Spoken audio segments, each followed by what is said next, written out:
Memories. We've collected many of them from Wolfpack football as players, students, and fans during the past century. Hello, everybody. I'm Wally Ausley here at Carter Finley Stadium. They're experiences that stay special for each of us. Games, plays, wins, losses, teammates, and tailgating. Join with us now as we celebrate North Carolina State's first 99 years of football with sights and sounds that just might rekindle some exciting memories for you.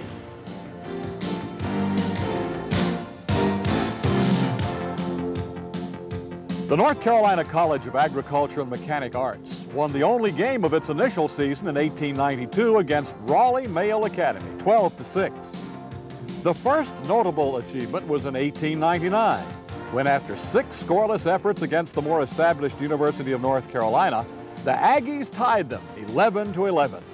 Platt Turner scored A&M's first touchdown, worth 5 points, against UNC. Max Gardner, who later was to become governor of North Carolina, was a member of that team. The coach of that team was Professor of Mechanics W.C. Riddick, who later had the stadium named after him and was elected president of the college in 1916. From 1904 to 1910, A&M, then wearing red and white from its original pink and blue colors, didn't lose a home game and lost only 5 times in 47 matches.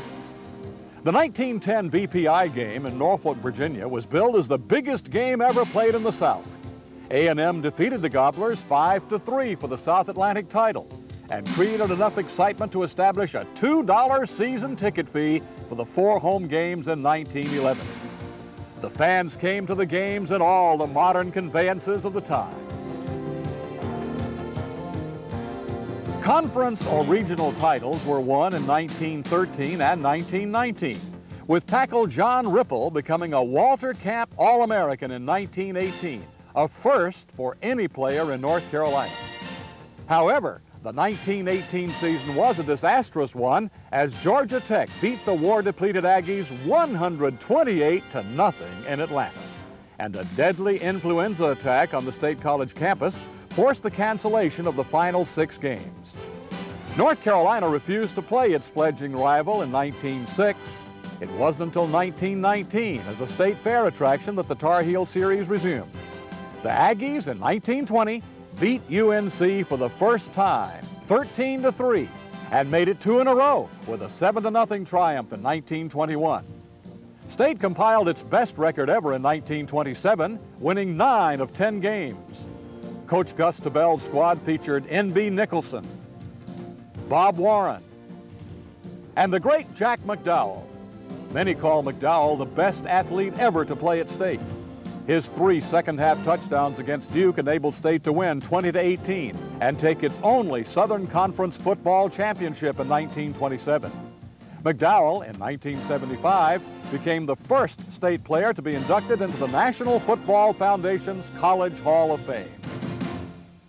Ray Rex set a national record with his 102-yard interception return in a 13-0 win over Clemson, as the 1932 team lost only once in 9 games for the best record during the Depression 30s. Other 1930 stars were Bob McQuaig, Art Rooney, and the versatile Connie McBerry, who later starred on 2 Chicago Bears NFL championship teams. Center Steve Sable in 1935 and tackle Ed Tycoon in 1939 earned All-America honors. It was during the Great Depression that Riddick Stadium was finally completed.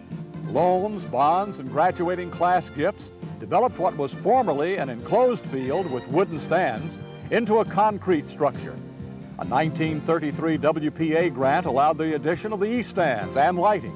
The field house concluded Riddick construction in 1938 as one of many WPA projects on campus. With World War II looming on the horizon, the players' military draft status became important. However, in 1941, State beat Carolina for the first time since 1927, when tackle Woody Jones blocked a 4th-quarter Tar Heel punt, setting up a 13-yard Sally Rand TD by Bob Cathy for a 13-7 win. After Pearl Harbor, the NCSU campus took on the air of a military camp, and football, like the rest of the world, became unsettled for a while. However, Coach Doc Newton's 1942 team did manage a second straight win over the Tar Heels. Howard Touchdown Turner earned 3 All-Southern Conference honors from 1944 to 46, with Leslie Footsie Palmer leading the nation in punting in 1947. Bob Bowlby won Jacobs blocking trophies in 1948 and 1949 as the best blocker in the Southern Conference. Beatty Feathers took over as coach in 1944 and had a 7-2 record. His 1946 team went 8-3 and earned state's first bowl bid against Oklahoma in the Gator Bowl. Turner's 58-yard touchdown pass to Al Phillips gave the Wolfpack a 7-7 first quarter tie. But 20 Sooner second quarter points offset an 8-yard TD run by Palmer as the Pack lost 34-13. One of state's biggest football upsets occurred under Feathers in 1950 against Jim Tatum's highly touted Maryland. Little Ed Mooney, Alex Webster, and a solid defense led by All-American Elmer Costa did the Terps in 16-13. Mooney scored both TDs and punted a school record 13 times, while Webster intercepted 2 passes. Webster amassed over 3,500 yards from 1950 to 1952 as a runner, passer, receiver, and kick returner. Webster's the only state player to become a head coach in the NFL, playing for and later directing the New York Football Giants from 1969 to 1973. 2 important events occurred in 1953 and 54. The Wolfpack became a charter member of the Atlantic Coast Conference, and Earl Edwards was named football coach. Both added stability to an NCSU football program that had seen frequent coaching changes. Edwards' ability to beat North Carolina endeared him to Wolfpack fans.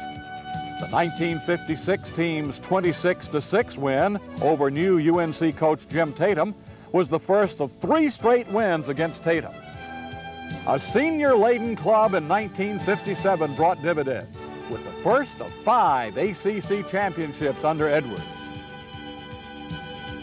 Hollywood couldn't produce a season, a game, or a hero as Edwards and his staff and players did in 1957. The season literally went into overtime as Dick Christie scored all 29 points with his field goal after the clock showed 0, beating South Carolina 29-26 for state's first conference title since 1927. Featuring the pony backfield of Dick Hunter and Christie, that 1957 team didn't lose in 7 road games and played in state's first TV appearance, a 14-14 tie with Duke. Christie gained All-American and ACC Athlete of the Year honors for his feats. As his program developed, Edwards and his staff depended less on Pennsylvania and more on North Carolina as their recruiting base. Wilmington's Roman Gabriel, with his powerful passing game, brought national attention to the Wolfpack program and led to ACC Player of the Year and All-American honors in 1960 and 1961. Gabriel completed nearly 60% of his passes. He was the first Wolfpack player to have his jersey, number 18, retired, and is state's second inductee into the National Football Foundation's College Hall of Fame. His highly successful pro career included NFL Player of the Year while quarterbacking the LA Rams.